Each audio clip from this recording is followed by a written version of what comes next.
You're not tired because you're doing too much. You are tired because you keep abandoning yourself. Stick with me for a second.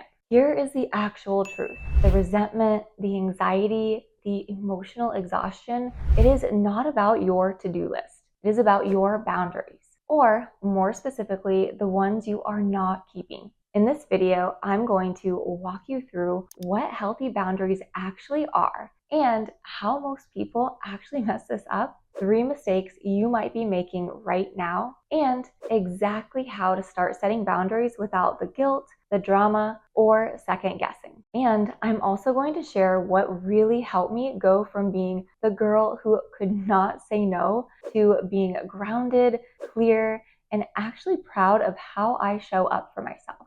So make sure that you watch until the end for real life examples of how to actually set healthy boundaries.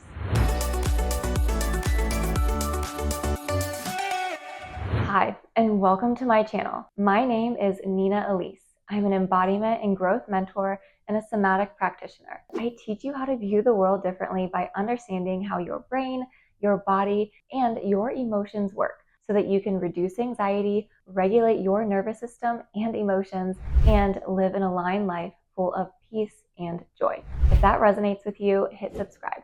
This channel is your safe space to come home to yourself, to reconnect with your truth, and live a life that feels like you. So, what exactly are healthy boundaries? Let's start here because this one tripped me up for years. A boundary is not a punishment. It's not, you made me mad, so I'm cutting you off. A healthy boundary is, I love you and I love me, and I'm no longer available for this behavior. It is a standard and not a threat. Boundaries aren't meant to control others. They are meant to honor you.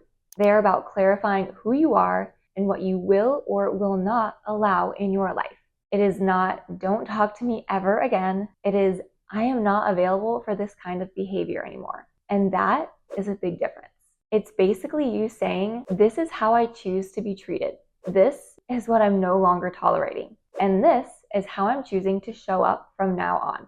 And yeah, it might make some people uncomfortable, but you know what is more uncomfortable? Betraying yourself over and over and over again to cater to people who don't actually respect you. To give you a little background, I used to be so bad at this, and I mean painfully bad. I would constantly say yes when I meant no. I would let people vent to me for hours when I didn't have the capacity or space to hold for them, and it would drain me for days after. And I would just laugh it off when someone crossed the line because, God forbid, they think I'm too sensitive or they wouldn't like me. I would unconsciously seek attention from men, not because I wanted to cheat, but because I didn't know how to be clear with my needs and boundaries. I just didn't know how to draw the line. And it caused pain to my previous partners and to me. And I had to take full responsibility for that. Unconsciously, at the core, I plainly just did not respect myself. And that bled into not respecting others, and I wasn't even conscious of it. I honestly didn't know how to be direct. I didn't know how to say, this doesn't work for me. I didn't know how to say no. I didn't know how to advocate for myself without either going totally silent or just completely blowing up at others. And the truth is, I never had healthy boundaries modeled for me growing up. So, of course, I didn't know how to do it. And it took a lot of messing up, like a lot. And it took losing people, and it took learning how to give myself so much grace while building this new muscle. But now I can honestly say I love who I am when I honor my boundaries. And that has changed my entire life. If you are watching this and thinking, okay, but setting boundaries gives me anxiety, I hear you. And there is a reason for that. Boundaries feel unsafe if your nervous system learned that love equals self-abandonment. And maybe you were raised in a home where your needs came second or last or not at all. Saying no meant being punished or shamed, or you had to tiptoe around someone else's emotions to stay safe. So now your body literally panics at the thought of disappointing someone. And instead of setting a boundary, you end up people-pleasing and staying small. Or even worse, you aren't even aware that you don't have boundaries. And this unconscious behavior is actually negatively affecting your energy and your relationships. But the good news is that version of you is not you. That's just survival at play, and it's a protective strategy. And now you get to choose something different. Here are a few mistakes you are probably making, and this is what I see all the time with my clients.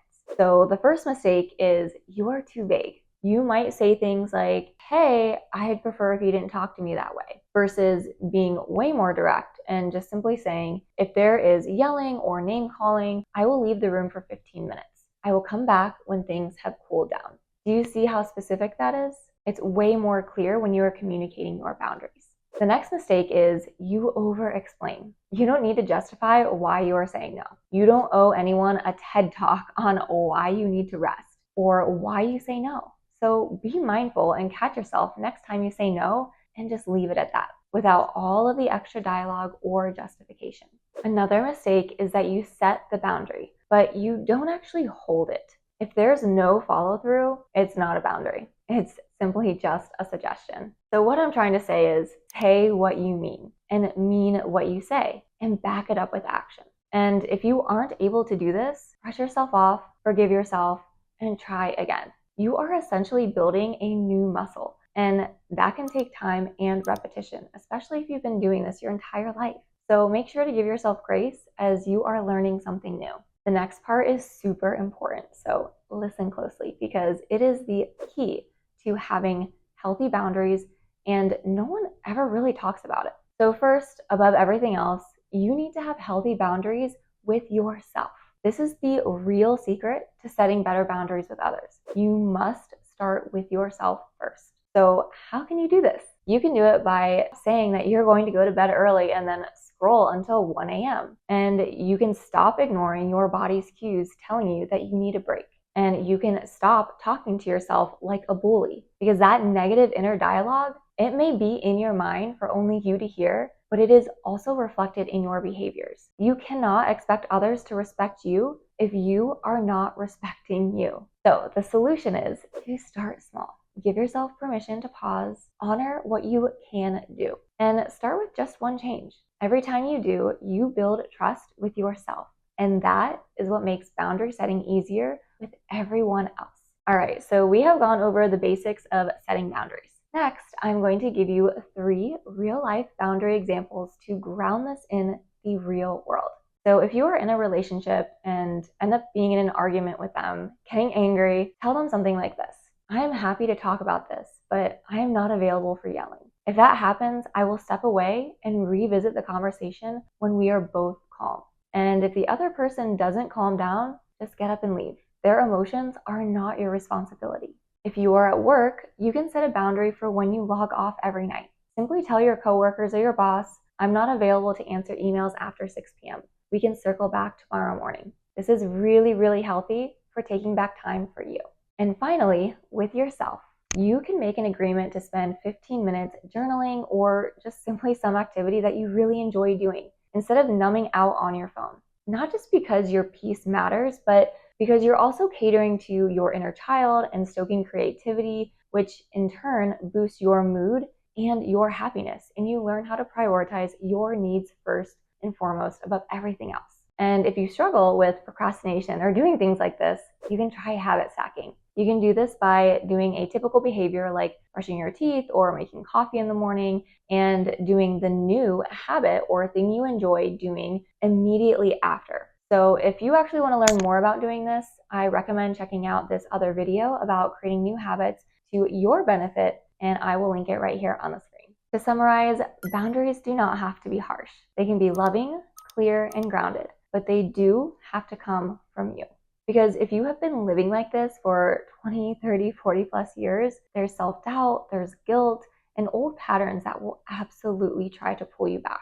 And if you are feeling like you are constantly drained, overextended, or even resentful, that is your indicator that it is time to make a change for you. And if you're like, okay, Nina, but I don't even know where to start, you can start here by grabbing my free Embodied Self Blueprint.